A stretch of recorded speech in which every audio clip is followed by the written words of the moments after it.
Hey everybody, it's Mike. In the last video, I promised you I would show you the bench layout of my Victron EPOCH battery setup. It's been about 3 weeks since I've last recorded, and because my wife and I celebrated our 25th wedding anniversary, so we went on a cruise, and I'm just now getting back to you. So I want to take a few minutes and show you the layout of my bench test. I'm not going to go through the setup of all the Victron components. I'll probably do that in a separate video, but today I'm just trying to show you the basic layout of how I did it, and hopefully it gives you some ideas. Okay, this is set up in my garage on my bench, workbench, and the intent is to simulate the location where it will go inside the RV. This is the driver's side rear compartment where all the power comes in. I'll put a video up on the screen.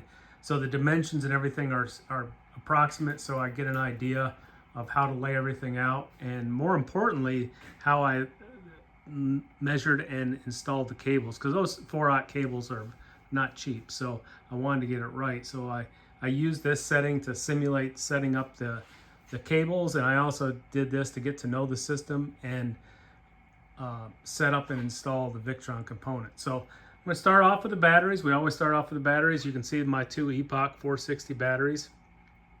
I put them in parallel, and you can see the mounting brackets down in the corners. I wish there was a way that I could connect them together without having that space, but it is what it is. I'm putting them in parallel, and if you read the instructions for the EPOCH, there's a slave battery and the host battery. So my Intrigue, Alan on my Intrigue went through all the settings on his EPOCHs, and he went through and set up the dip switch settings. I know it's upside down, I apologize. The dip switch settings for each of the EPOCHs, for the slave and the host battery. So I'll refer you to that, and it gives you a great setup on what each setting does, and refer to your owner's manual. But the owner's manual is a little confusing, I will admit, but that's why I kind of relied on the owner's manual, but I also watched Alan's video on my Intrigue. So I also initially had solid bus bars between the two posts on the positive and the positive and the negative.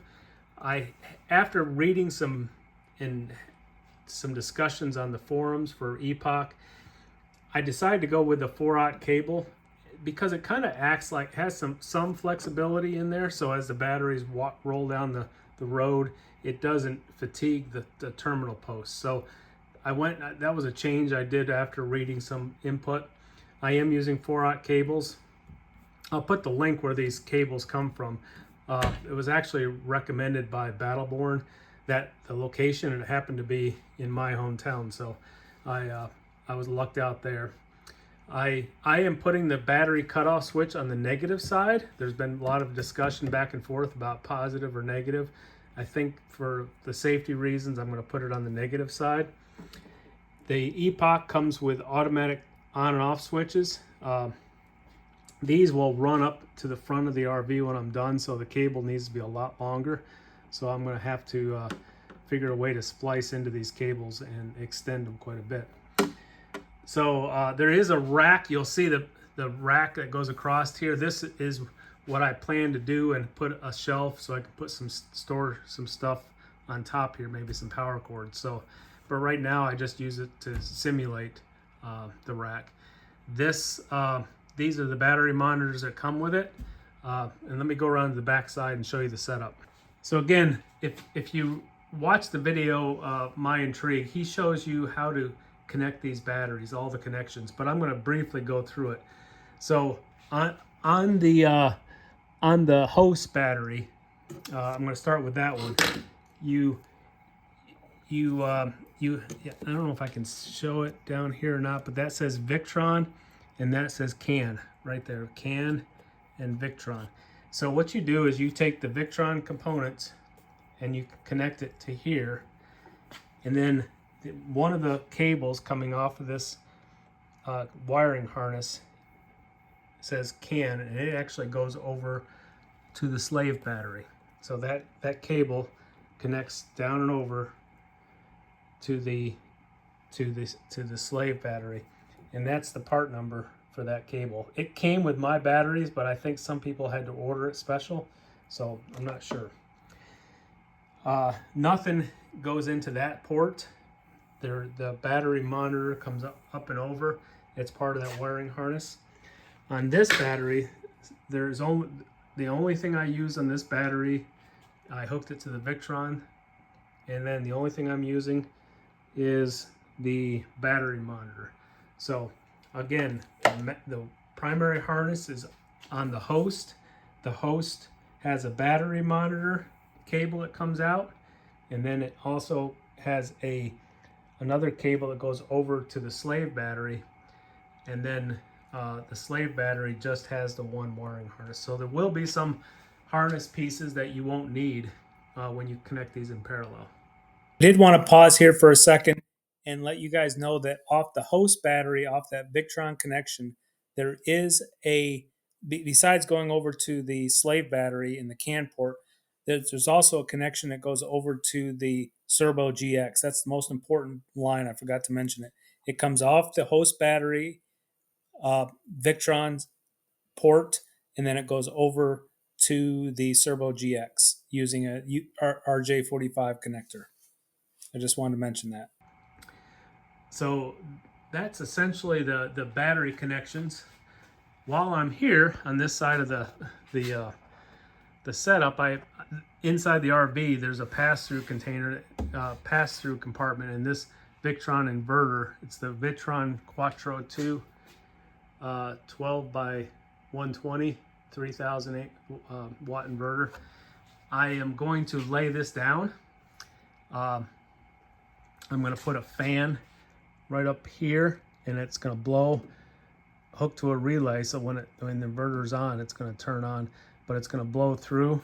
And then over here, I watched a video from KYD. They did an install of the Victron Quattro in their Airstream, and Ronnie, who installed it all for them, had cut the top of this cover off for air circulation. So I think I'm going to go ahead and cut that top off so that the fan blows across from here over, and then I'm going to put an exhaust vent on the other side of the compartment to blow it out of the compartment. You got to ventilate these things. They do generate a lot of heat.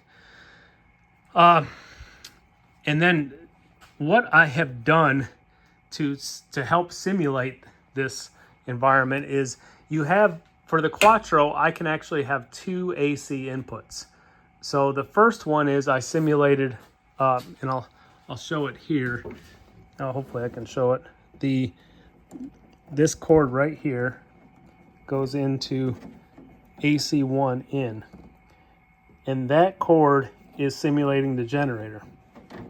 So essentially what I did is I have a plug over here that I'm going to plug into the wall, my 110 volt outlet, 15 amps.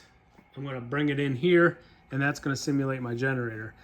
This second AC2 in is the 30 amp outlet that I ran 6-gauge wire directly to my breaker box. So that's going to simulate, this is simulating the shore power, and this is simulating my generator input.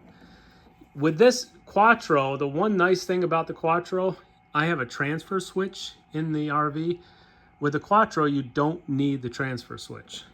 It'll automatically switch between shore power and generator, just like the automatic transfer switch does in the RV. A couple other connections. I'm not sure this is the right side to show it to you, but I'll try. Obviously, the negative terminal that goes from the bus, when I get on the other side, I'll show you, and then the positive, which goes to the positive bus bar. So that's, and then the Serbo GX connection goes directly into the VE bus connection. Hopefully you can see that. And then there's another connection that while I'm here that I want to show you. There's a wire right here that I did a separate video on this. That is the trickle charge for your chassis battery. So you may want you should utilize that if you can. I'm going to, and that way you can trickle charge your chassis battery when you're plugged in the RV stored.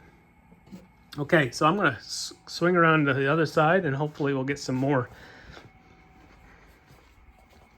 a better look at this layout. So again, this is the AC1 input. That's my generator. This is my shore power. There is this yellow cord is the out, the 120 volt out. So that's right now, all I have that doing is coming over here to this outlet, and I've got a couple lights connected just to simulate an AC load. So that's what that cord is. It's 120 volt out to go simulate an AC load. Moving down, you'll see that, sorry about the layout here. This is just a temporary layout, but let me go through it to kind of illustrate how I laid this out. By the way, everybody can do this differently. After doing a lot of reading and a lot of research, this is what I came up with for my space, but everybody's going to have their own layout. After I come off the negative, I'm going to go through this the cutoff switch, and then the cutoff switch comes down and goes directly into the smart shunt. Now, what I've done here is, by the way, you'll see blue tape all over the place. I'm an avid torque person. Every 6 months, I go through and torque every electrical connection. So right here, it shows all the blue tape shows the size of the lug and the torque in inch-pounds. Anyways, there's my smart shunt. It comes directly into that joint, and then you have to hook up your positive and negative. And as I showed in another video, this is an auxiliary wire that can be used to monitor your chassis battery, your voltage in your chassis battery, which is a nice feature. So after it goes through the shunt, then it comes, I have a copper bus bar coming directly over from the shunt into the negative bus bar, which is this one. And then this cable goes up and grounds the inverter box, and it's 2 sizes down. So I use 4/0 cable. This is 2/0 cable. Then I've got 4/0 cable coming off that bus bar into the inverter. On the positive side, again, you always want to go, you'll see I've got these laid out in parallel. So the negative comes off on this battery. The positive should come off on the opposite battery. Some people take each of these terminals into a bus bar and go from there. I decided it's a more efficient way to just hook them in parallel, and then you just want to go off the opposite terminal of each battery. So the negative off of this battery and the positive off that battery.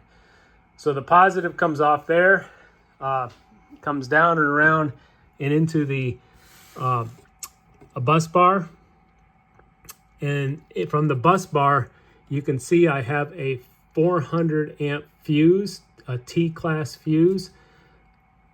By the way, you may not need this T-class fuse because in the EPOCH batteries there's already a T-class fuse built in, but I already had bought that, so I just put it in the system, and then that goes directly into the inverter. So it's a pretty simple setup there.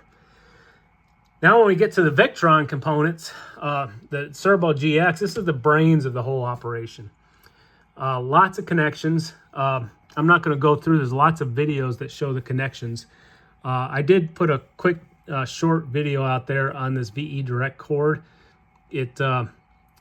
All the cords you can buy off of Amazon or anything else are like 6-8 feet long. So I was trying to get a short one, and I show a video on how to do that. It's pretty simple. You just buy these white connectors off of Amazon for $7 and then build your own cord. The other thing that the thing that makes this all work, or actually the Servo GX, the way you look into that Servo GX is you have what they call a touch 50 screen. You can get a touch 70 or a touch 50. I chose the smaller one. And this is the brains of the operation. Well, actually, that's the brains of the operation. That's how you view the brains of the operation. So one of the big things that when I started putting all this componentry together, I was like, what talks to what?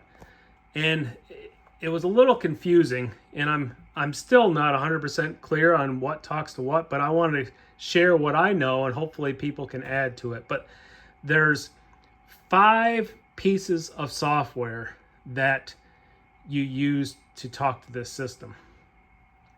The first piece of software is these batteries come with its own app. Epoch puts it out so you can read the voltage, the amperage, and everything. And I'll put a little video clip of that right here. That's the first thing. Number 2 is the Touch 50. There's a whole lot of settings and capabilities inside this Touch 50. And I'm not going to go through it all right now because that's a video in and of itself. But I just wanted to say, you do have the Touch 50. So that's the second one. The third one is on the iPhone that I'm talking to you on. I'm going to put a video in. You have your Victron Connect. I'm going to put a video in here on what that Victron Connect app looks like on my iPhone. As promised, I wanted to show you the 3 apps that are available that make up my system. The first one is the Epoch app. You can see here, I think there's a newer one available now, but this is the old one. This one shows you the voltage and the amps. Right now, I'm currently in float mode, so right now I have 0 amps going into the batteries. You can switch to the other battery if you want by toggling here. I think the new app allows you to go directly and view both of them at the same time. So that's the Epoch app. Really can't change anything here. It's just a viewing of what the battery is doing. You can't shut off the battery here. You can see your cells, how they're balanced. It's just to display information, but you can't control anything. So that's the Epoch. The second app is the Victron Connect. This app is there's a Victron Connect for your PC, and there's a Victron Connect app for your phone. And the one thing that I did with this app is on the Smart Shunt. This is where I did all my settings.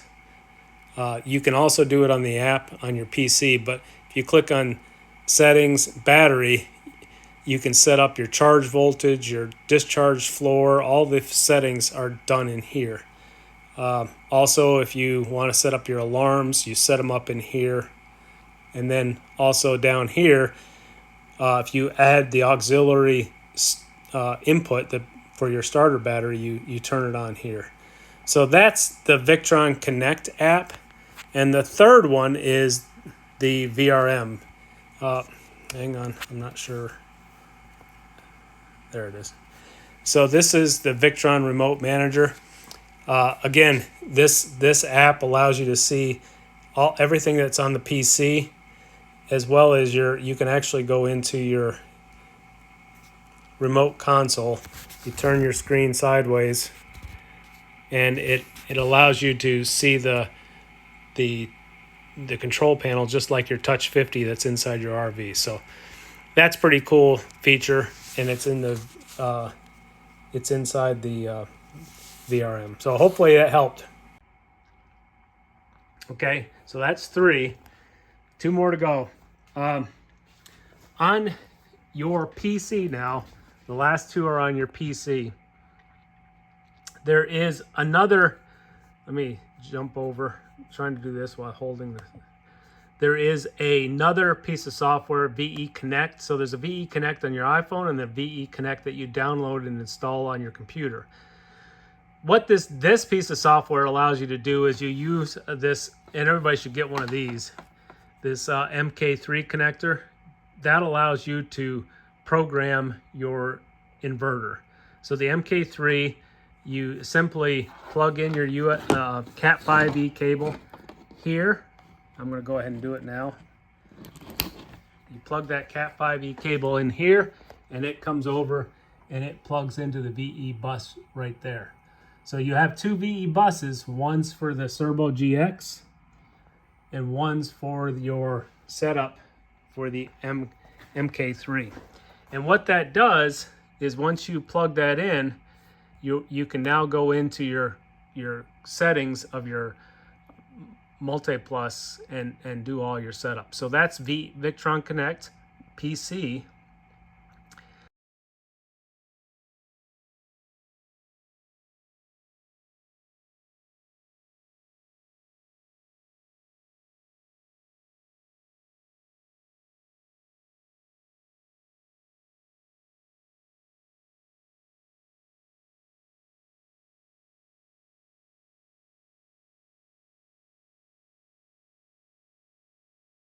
And then the last piece of software, it's a web portal. This is really a cool piece of software. This is a web portal that when your Servo GX is connected to Wi-Fi, you can get this app any place in the world. And what this does, it's basically all your data center. You collect data, you can track your usage, a lot of stuff that I'm not going to go into it. There's a lot of things you can do with this VRM portal. Victron Remote Manager is what it stands for.